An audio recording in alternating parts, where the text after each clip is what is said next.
What you do, my bro? Yeah, this woman, and we call her the Godmother of Athens hip hop, and she wears that badge and that crown, and she deserves it. She's been supporting this scene and this community since day before I was here, since when she was rapping. You know, so it is an honor all whenever she's in the place, because you know she's the elder, and like for what I do, one of the people that paved the way for allowing me to do what I do, and then welcoming me as an outsider into Athens, like giving me a hug and saying, "Oh, you with us now? I got you." And when she says she got you, that means you got it. So, without further ado, she's called the Arsonist because she be burning stages down. So now she's about to burn this mic up. Y'all give it up for the Arsonist. Yeah. Good evening, everybody. Good evening. Well, it's a pleasure to be here. Thank you so much for inviting me. Well, the pleasure is ours. The pleasure is ours. And so, if you've seen me before, then you know I always start off my pieces with my tagline. So, if you want to hear me spit some ish, let me hear you say, "Light it up, Light it up. burn it down, Burn it down. All right. So this first piece, because I am a part of the hip hop scene, I don't rap anymore, but I have a great love for words.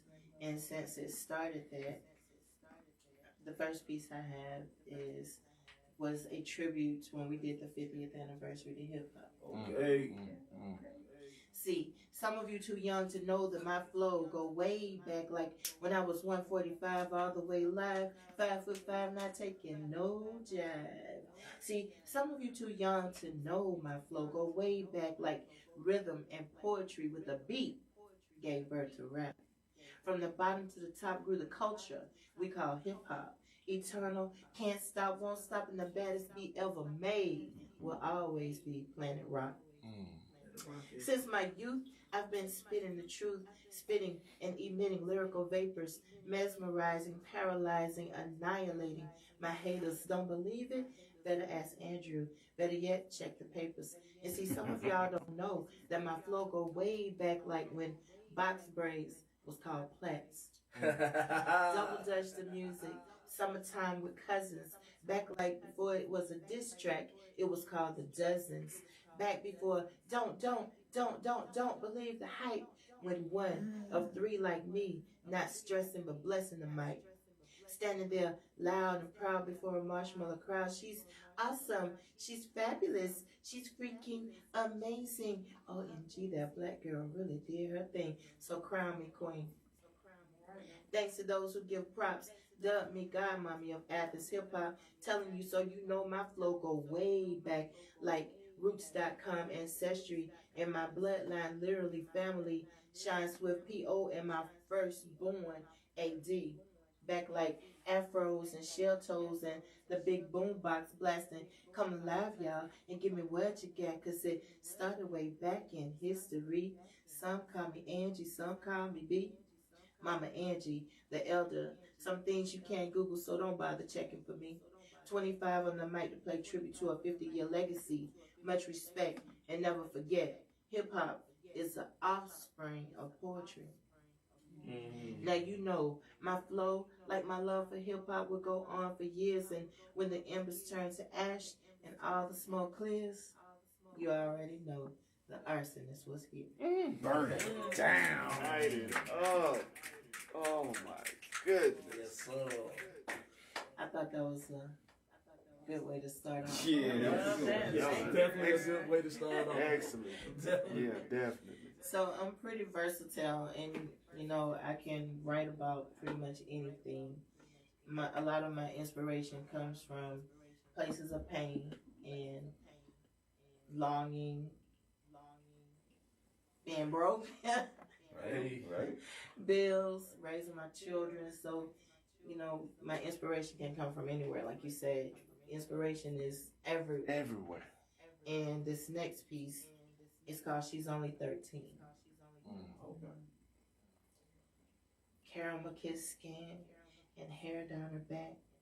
A smile that would leave you dead in your tracks. A wide low sign wouldn't fit on her booty. Even from a distance, you can tell she's a cutie. She walks down the street, traffic stops. Them double D's sit up like roadblocks. 5'7", walking like a model. Even in a crowd, you can easily spot her. But she's only 13. She's only 13. So, like the pig that you are, I will lead you to slaughter if you even think or look the wrong way at my daughter. I'll take a bat to your kneecap so you can't walk. I'll seal your mouth shut so you can't talk. I don't worry about a case, because not a sound will you mutter with your mouth super glued full of peanut butter. When it comes to my kids, I'll go to the highest star. I'll cut off your and drop them in tar. And just to prove that I can really be sick, I'll take a meat mallet and tenderize your, watch your eyes beg for mercy, curse you and pour hot ears in your ass, ears and ask if you heard me. A jalapeno enema for you, and I'll take a Kit Kat break and help myself relax. I'll toss you over in an acid bath. And as I look into your eyes as you take your last breath, I'll laugh hysterically because it was you that caused your death. I'll turn powder into your remains, and then I'll drive 5 states to feed the buzzards your brains, because she was only 13. Mm. She's only 13.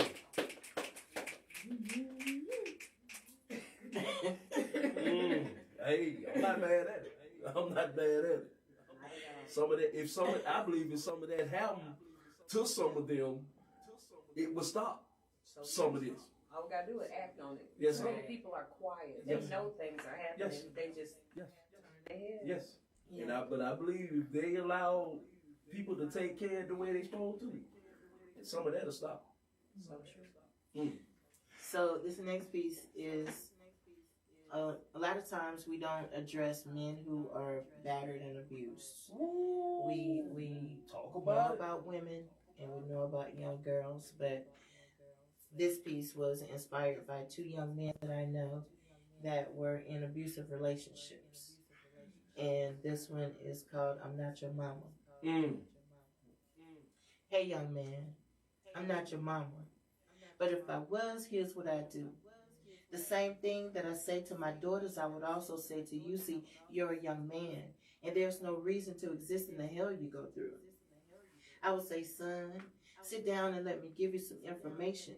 Your body language screams out frustration, and though I'm on the outside looking in, a mother can sense a toxic situation. A long day at work is cause for accusation. As soon as you walk in the door, begins the confrontation. You leave your heart at home and don't give females a second look, but she's always checking your phone. And to make her happy, you shut down your chat, Instagram, and Facebook. You take care of the bills and handle business like a real man, but nothing you do is good enough, and you just don't understand why walking to the door is like walking the longest mile. And the only thing that makes going home worthwhile is knowing that as soon as your kid sees daddy's home, they break out in the biggest smile. See, the kids are why you stay, going through hell every day. Over and over you pray, dear God, please reveal a better way. All you want is to love her and be a family. But no matter what you do to assure her, she just can't see. She's blinded by past hurts and jealousy. And you want to break the cycle of the single parent home. You want to raise your kids till they're fully grown, trying to be a good husband and father, but you end us alone. Because, admit it or not, her mind is gone. All she wants to do is fuss and fight, knowing you have to go to work, but she keeps you up half the night. Now, I'm not your mama, but that's just not right. And you can never have what you want with her until she makes a choice to heal. I'm not your mama, but I still keep it real. And I will give you the same information I give my daughters, and I hope that you will use it.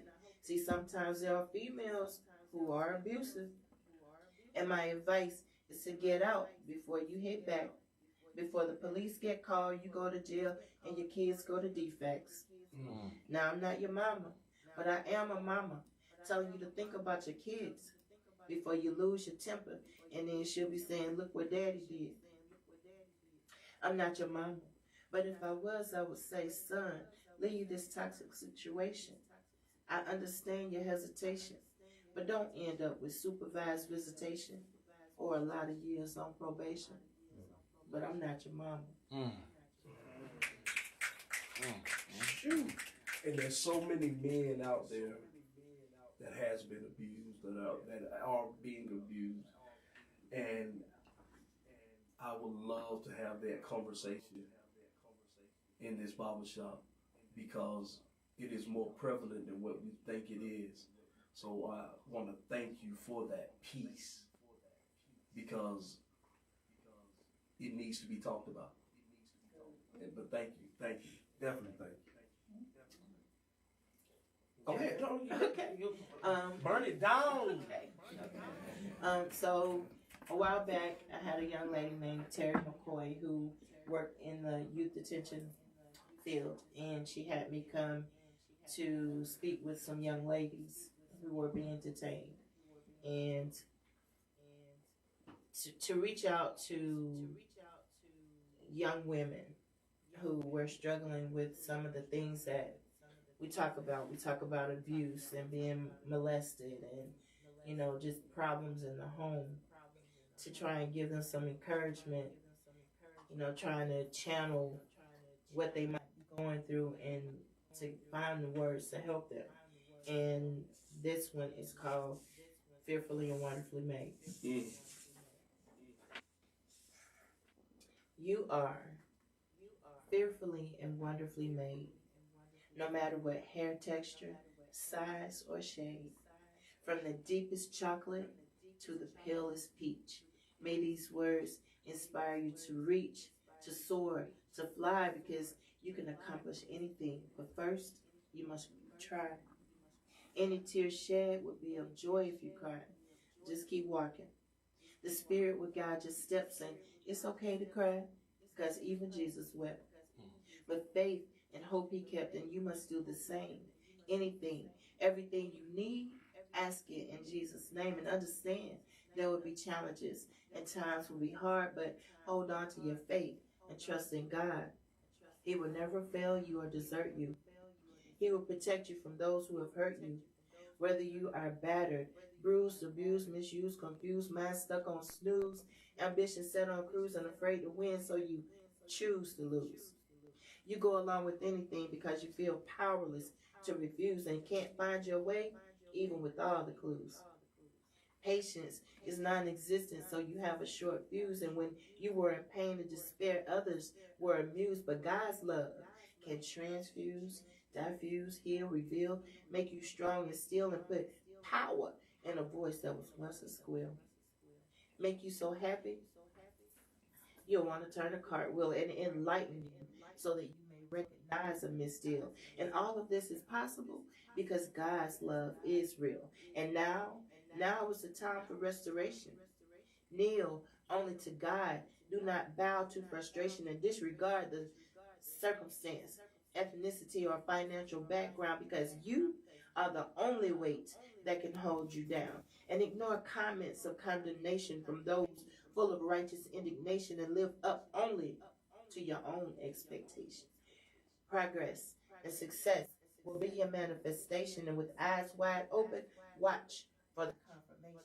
And always give prayers of thanks and exaltation, because you are God's beautiful, intelligent creation. Whatever your hair texture, size, or your shade, you are beautifully, fearfully, and wonderfully made. Beautiful. And this last one is called Warrior, not a warrior. Okay. Once upon a time, everything was fine, and there was no one bright enough to block my shine, because my shine was bright like iridescent sunlight in the middle of the night, and everything in my life was going just right. See, I remember sunny days with warm rays when I could have coined the phrase, your money on me is your best bet. Best believe at that time, anything I wanted I could get without fret and no debt. See, it was me, meekly making the teleman weekly, cashing $3,000 and $4,000 checks. But I was humble with my money.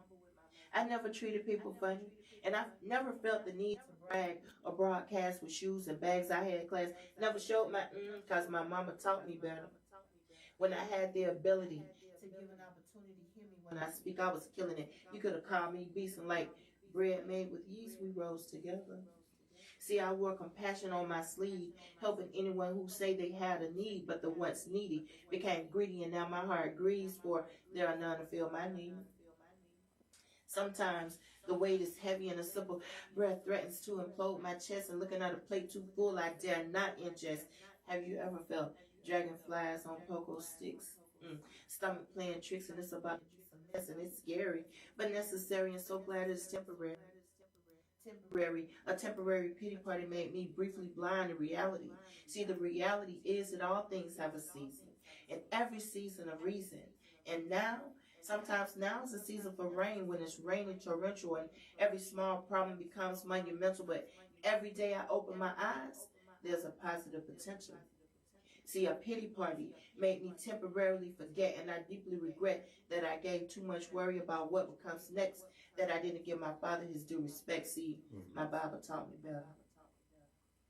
From the first to the last letter, from Luke 17:6, faith no bigger than a mustard seed, to Philippians 19, that God shall supply all my needs. So I smile, remembering those sunny days with warm rays, and I shine through the rain. I grit my teeth, and I bear the pain, smiling when I say to you, fourth down, fourth quarter, with 4 seconds left in the game, my God always come through. Now let me hear you say, light it up. Light it up. Burn it down. Burn it down. That's what I'm talking about.